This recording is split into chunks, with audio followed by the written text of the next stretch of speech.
So hello students. तो हम continue करते हैं अपने क्लास को, जिसमें हम हिंदी साहित्य के काल विभाजन की समस्या पर बात कर रहे थे। ठीक है, हमने यहाँ तक कंप्लीट किया है, उसके बाद देखेंगे। ठीक है, तो हिंदी साहित्य के काल विभाजन के विभिन्न प्रयास हुए, जिसमें प्रारंभिक रूप से वैसे तो जो हिंदी साहित्य का इतिहास है वो गारसा दतासी, फिर सिंह सरोज ऐसे लोगों ने पहले ही लिख दिया था, लेकिन उसमें काल विभाजन का कोई प्रयास नहीं हुआ था। ठीक है, तो एक कवि के बाद एक ऐसा नाम के अनुसार लिखते गए। ठीक है, काल विभाजन के अनुसार नहीं लिखा गया था, लेकिन इसका सबसे पहला जो प्रयास हमको रिकॉर्डेड है पुस्तकों में, उसके अनुसार ये प्रयास जॉर्ज ग्रीसियन ने किया।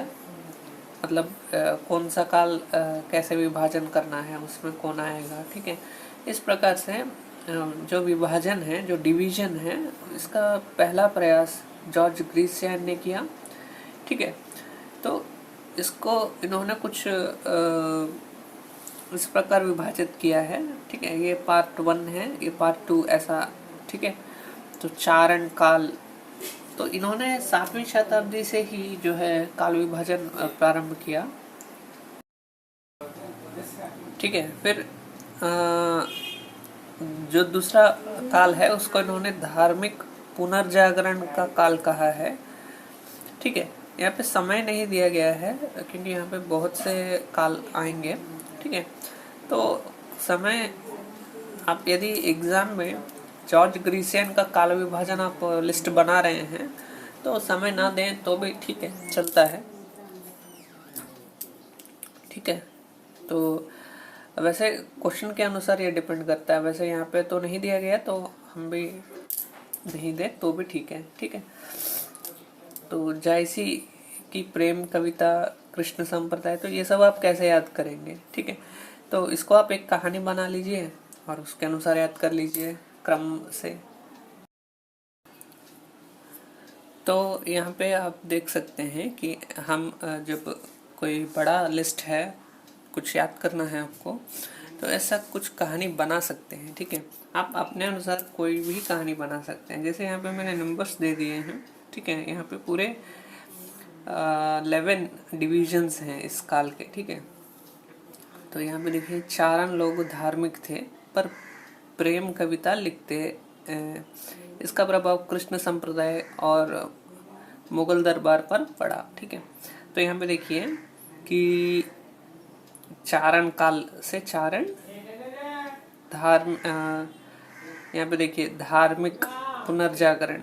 ठीक है, तो इसके लिए धार्मिक मैंने रखा है, लेकिन आपको थोड़ा रिवीजन करना चाहिए इसे, जिससे कि एग्जैक्ट क्या नाम है वो याद रहेगा। नहीं तो आप काल मतलब केवल धार्मिक लिखेंगे तो धार्मिक से मतलब निकलेगा धार्मिक पुनर्जागरण, ये आपको याद आना चाहिए। ठीक है, फिर ऐसे प्रेम कविता, प्रेम कविता से जायसी की प्रेम कविता। ठीक है, यहाँ पे थोड़ा जायसी को याद रखिए।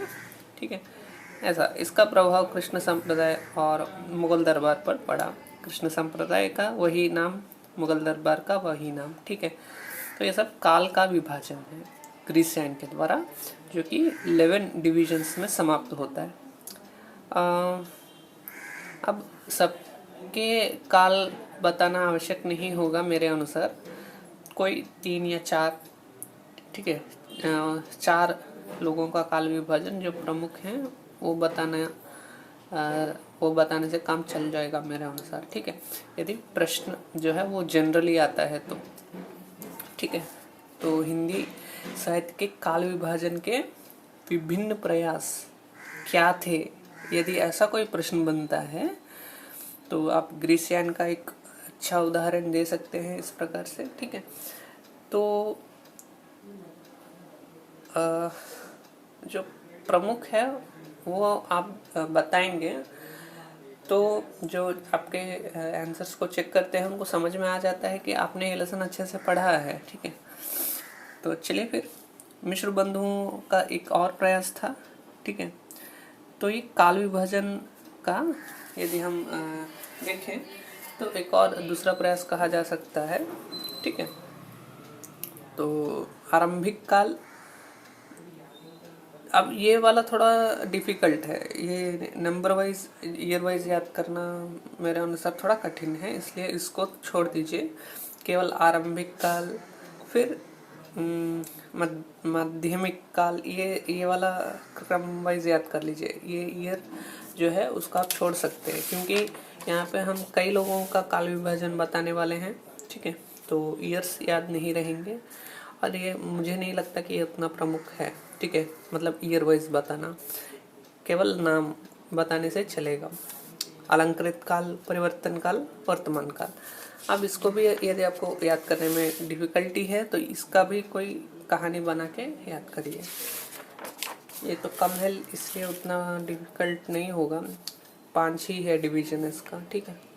मिश्र बंधुओं ने मिश्र बंधु विनोद, ये थोड़ा इम्पोर्टेंट है, ठीक है। इसको, इस पुस्तक का नाम मिश्र बंधु विनोद है, ठीक है। मैं काल विभाजन को व्यवस्थित करने का प्रयास किया।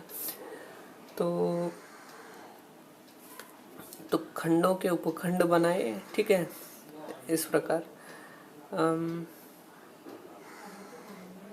इसके क्या विशेषताएं हैं वो बताया गया।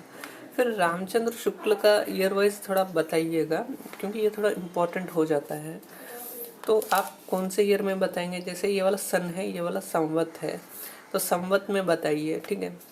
ये इजी भी है थोड़ा, क्योंकि यहाँ पे देखिए भक्ति काल से थोड़ा इजी हो जाता है, ठीक है। 1900 संवत से वर्तमान तक, ठीक है। 1984 बताया जाता है, लेकिन अभी भी तो चल रहा है, तो ये वाला थोड़ा वर्तमान समय तक, ठीक है।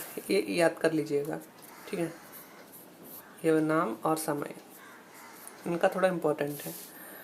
फिर हजारी प्रसाद द्विवेदी का, फिर ये सब मुझे नहीं लगता कि ये सभी उतना इम्पोर्टेंट है, खाली जो स्टार्टिंग के 3 काल विभाजन है वो इम्पोर्टेंट है। फिर उसके बाद किसने प्रयास किया ये बता दीजिए, ठीक है।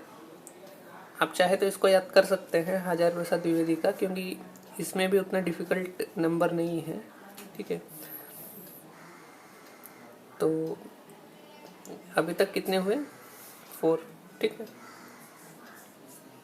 इतना चलेगा, ठीक है, इससे अधिक नहीं चाहिए। जिसका ईयर वाइज याद करना इजी है उसको याद कर लीजिए। अब मिश्र बंधुओं का बहुत कठिन है, इसको मत याद कीजिए, खाली नाम याद कीजिए, ठीक है, ऐसा। फिर इसका मैटर कंटेंट यहाँ पे आता है, ठीक है। तो अब तक आपने इतना सब कुछ लिखा है, ठीक है, तो इसके आधार पर तो आप कंटेंट इजीली लिख सकते हैं, ठीक है। तो ठीक है, तो अभी तक हमने कहाँ तक कंक्लूड किया है एक बार देख लेते हैं। काल विभाजन के विभिन्न प्रयास, तो इसका कंटेंट आप कैसे बना सकते हैं उसको भी थोड़ा एक बार देख लेते हैं, ठीक है। जैसे आप बता सकते हैं कि जॉर्ज ग्रिसियन ने पहली बार हिंदी साहित्य के इतिहास में काल विभाजन करने का प्रयास किया है। इनसे पहले भी कुछ लोगों ने हिंदी साहित्य का इतिहास लिखा है, लेकिन उन्होंने काल विभाजन का प्रयास नहीं किया। विशेष रूप से नाम के आधार पर या अक्षर के क्रम के आधार पर, जैसे शब्दकोश में होता है, ठीक है, वैसे कवियों के नाम के आधार पर हिंदी साहित्य का इतिहास तो लिखा गया, लेकिन काल विभाजन का प्रयास जॉर्ज ग्रिसियन के समय तक हमको देखने को नहीं मिलता है, ठीक है। तो इस प्रकार से आप अपना कंटेंट कंक्लूजन बना सकते हैं। फिर उसके बाद मिश्र बंधु विनोद का उदाहरण दे सकते हैं, इनका काल बता सकते हैं, आरंभिक काल, माध्यमिक काल, ऐसा इन्होंने 5 प्रकार से विभाजन कर दिया। इसको हम मिश्र बंधु विनोद में देख सकते हैं, ठीक है। इसमें बहुत सारे कवियों का वर्णन किया गया, उनके जीवन के बारे में बताया गया, उनकी रचनाओं के बारे में बताया गया, ठीक है। हाँ, और जो रामचंद्र शुक्ल जी हैं उन्होंने भी मिश्र बंधु विनोद का उपयोग किया है अपने साहित्य इतिहास को लिखते समय, ठीक है। ये थोड़ा इम्पोर्टेंट पॉइंट है। फिर आचार्य रामचंद्र शुक्ल इसका काल विभाजन इस प्रकार दे दीजिए, नाम और काल ये दोनों दे दीजिएगा, ठीक है। फिर उसके बाद लिख सकते हैं कि जो रामचंद्र शुक्ल जी हैं उनके काल विभाजन को हम विश्वविद्यालयों में अधिक रूप से प्रयोग करते हैं। ये सर्वमान्य या अधिक लोगों के द्वारा मान्यता प्राप्त काल विभाजन माना जाता है, ठीक है। तो ये बात भी आप लिख सकते हैं, ठीक है।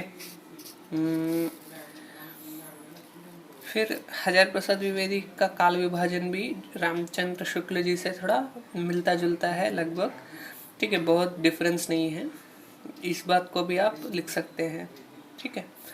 तो इस प्रकार तो कंक्लूजन में एक बात आप और लिख सकते हैं कि कुछ लोगों के द्वारा हिंदी साहित्य का आदिकाल 7वीं शताब्दी से प्रारंभ होता है, लेकिन कुछ लोग इसको 10वीं शताब्दी से ही मानकर चलते हैं। ये एक प्रमुख समस्या है, और समस्या ही नहीं, नामकरण के वाद विवाद का कारण भी यही है कि इसका समय कब से प्रारंभ हुआ, ये एक विवाद का विषय है, ठीक है। तो इस प्रकार से आप कंटेंट बना सकते हैं, इसका कंक्लूजन लिख सकते हैं। वैसे यहाँ पे दिया गया है, आप चाहे तो इसको देख सकते हैं, नहीं तो आपने जो लिखा है उसके आधार पर भी निष्कर्ष निकाल सकते हैं, ठीक है। तो मतलब कंक्लूजन जो है हम अपने से भी लिख सकते हैं, यदि थोड़ा बहुत हमको समझ में आ रहा है तो हम अपने से भी लिख सकते हैं, ठीक है। यहाँ पे थोड़ा बुक्स में क्या होता है कि मतलब नए लोग जो पढ़ते हैं, ठीक है, उनको समझाने के लिए और भी इजीली बताने का प्रयास किया जाता है, ठीक है। तो किसने क्या काम किया है वो थोड़ा डिटेल में यहाँ पे दिया गया है, ठीक है। तो इस प्रकार थोड़ा हम जब अपने से लिखते हैं उसमें और जो बुक में निष्कर्ष दिया जाता है उसमें थोड़ा डिफरेंस होता है, ठीक है। जो भी हो, इतना सब कुछ आपने लिखा है तो निष्कर्ष भी आप लिख ही सकते हैं, ठीक है। तो थैंक यू स्टूडेंट्स, हम फिर से मिलते हैं। तो उसके बाद और जो टॉपिक्स बचे हैं उसको देख लेते हैं, ठीक है। थोड़ा आप ऐसे पढ़ते जाएंगे तो डिटेल में कैसे पढ़ते हैं, उसको कैसे याद करना है, कैसे प्रेजेंट करना है, वो आपको अच्छे से समझ में आ जाएगा, ठीक है। So thank you.